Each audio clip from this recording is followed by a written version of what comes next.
Hey guys, today I'm going to talk about the most important part of your kick, and that is the chamber. So there are typically two different times that you're going to chamber a kick. One is going to be when you start to kick, and then the other one's going to be after you kick, you re-chamber back. Your first chamber is when you're preparing for the actual kick. So for instance, with a front kick, you're going to chamber your leg up like this. For a side kick, you're going to chamber it here, and for a round kick, you're going to chamber it there. Now, the chambers might be different based off of your style of martial arts, but the point is still the same. You're going to chamber your kick, or chamber your leg to get ready for your kick. The first chamber is to give your kick power.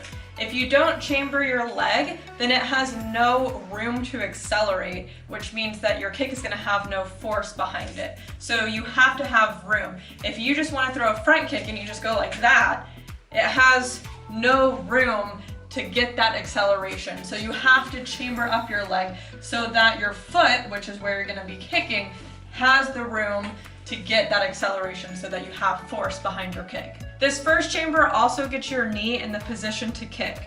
So for instance, with a front kick, typically however high your knee is chambered is how high your kick is going to go. So if you chamber your knee here for a front kick, your kick is going to go out there. If you chamber your knee up a little bit higher, your kick is going to go out here. So you have to chamber your knee based off of where you want your kick. If you're trying to kick somebody up under their chin, you can't chamber here. That's not going to be able to get your leg up. You have to chamber much higher.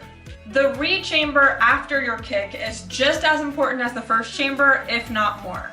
Once you complete your kick, you need to re-chamber your leg back to the starting position quickly for multiple reasons. The first reason is that somebody could catch your kick and pull you or throw you off balance.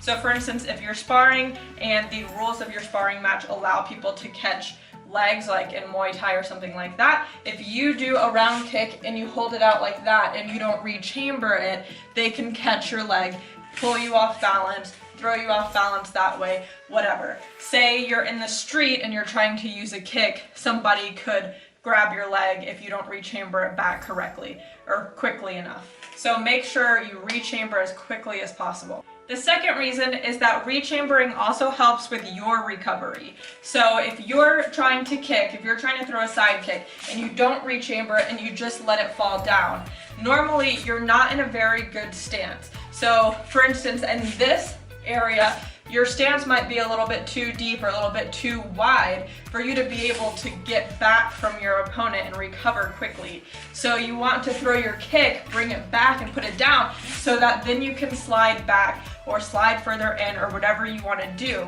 But you want to land in a comfortable position to move right away. And that requires you to re-chamber and control where you're putting your foot down.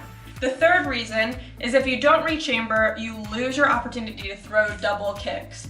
So for instance, say you're throwing a side kick and you re-chamber it back and you realize that your opponent came in, you can now, because you re-chambered, throw a round kick or throw another side kick or something like that. But if you didn't re-chamber, if you're here, you do this, your opponent comes in, most likely they've got you unless you're quick enough to get your leg back off the ground. So re-chambering gives you those opportunities if they present themselves to be able to throw double kicks because your knee is right back in position. So those were just a couple of reasons to focus on having a good chamber. If you have any more tips on chambering, on why you need to chamber before or after your kick that I missed, please throw them in the comments down below to help people out as well.